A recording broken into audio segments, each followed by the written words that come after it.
नमस्कार दोस्तों, गार्डन ज्ञान चैनल में आप सभी का स्वागत करता हूं।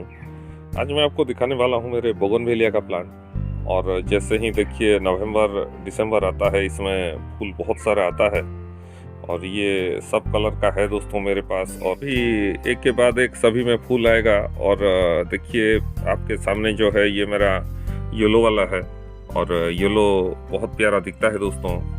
और पहले ऑरेंज जैसा लगता है, फिर बाद में येलो हो जाता है ये। और ये वाला है जो देख रहे हैं ये पिंकिश रेड है, प्योर तो रेड नहीं बोलूँगा, पिंकिश रेड है। और देखिए इसमें भी बहुत सारा फूल आया है।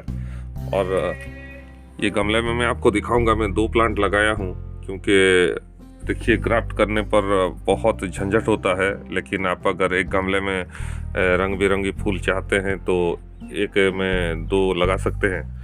और देखिए गमला बहुत बड़ा लेना चाहिए आपको, सीमेंट का पॉट या फिर जो आता है आपका 14 इंच का पॉट।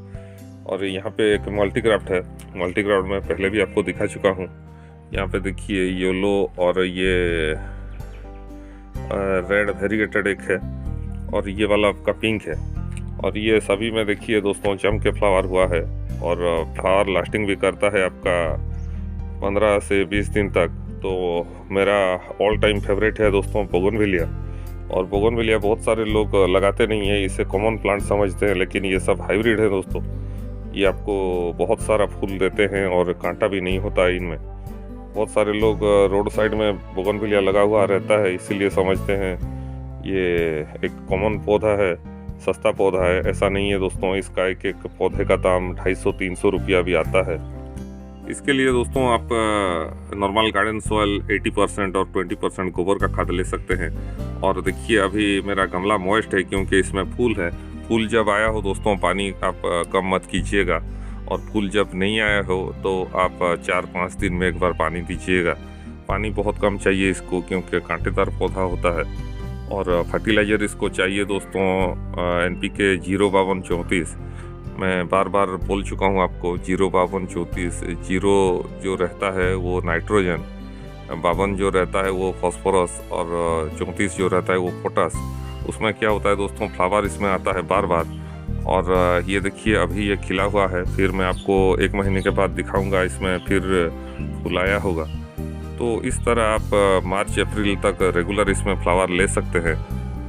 साल भर ये सब खिलता है दोस्तों, क्योंकि ये सब हाइब्रिड है।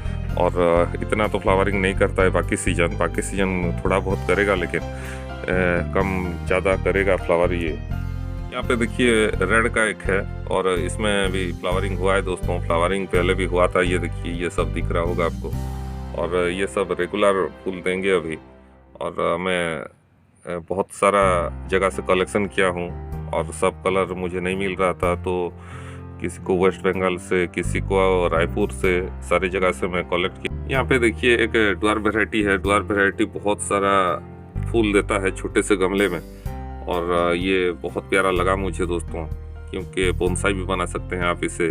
वैसे बोगनविलिया का हर वैरायटी को आप बोनसाई बना सकते हो, छोटे से पॉट में आप फूल ले सकते हो प्रूनिंग करके।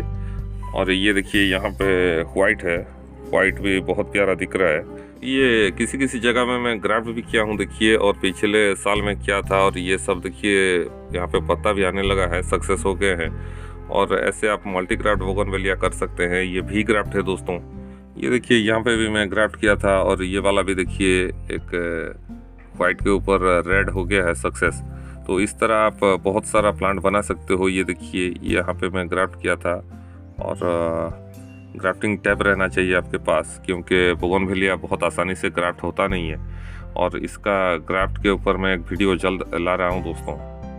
यहाँ पे देखिए बोगनविलिया का फॉर्मोसा भी बहुत बढ़िया वैरायटी है। इसका फूल थोड़ा बड़ा आता है और देखिए कांटा एक भी नहीं दिखेगा आपको। और बहुत नाजुक टहनी रहता है इसका। और ये भी फूल बहुत दिन लास्टिंग करता है दोस्तों, बहुत प्यारा लगता है मुझे। इसका पत्ता भी देखिए बहुत छोटा छोटा होके आता है।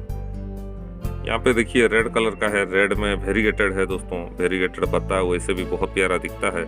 और ये रेड में 2-3 कलर आ गया है, लेकिन चिली रेड में ढूंढ रहा हूँ। चिली रेड एक तो रहता है वो दोस्तों, बहुत प्यारा लगता है, डीप रेड रहता है वो।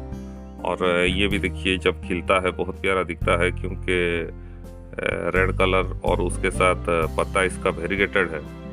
बोगनविलिया में जब फूल आए दोस्तों, आप ये पत्ता सब हटा दीजिएगा। पत्ता हटा देने पर क्या होता है, फूल ज़्यादा एक्सपोज होकर रहता है, देखने में आपको बहुत सुंदर लगेगा ये। और इसका सनलाइट की बात करें तो फुल सन में दीजिए, जितना सनलाइट इसे मिलेगा उतना इसमें फ्लावरिंग आएगा। और पानी कम कीजिएगा, 3-4 दिन में एक बार दीजिएगा और बड़े से गमले में आप लगाइएगा।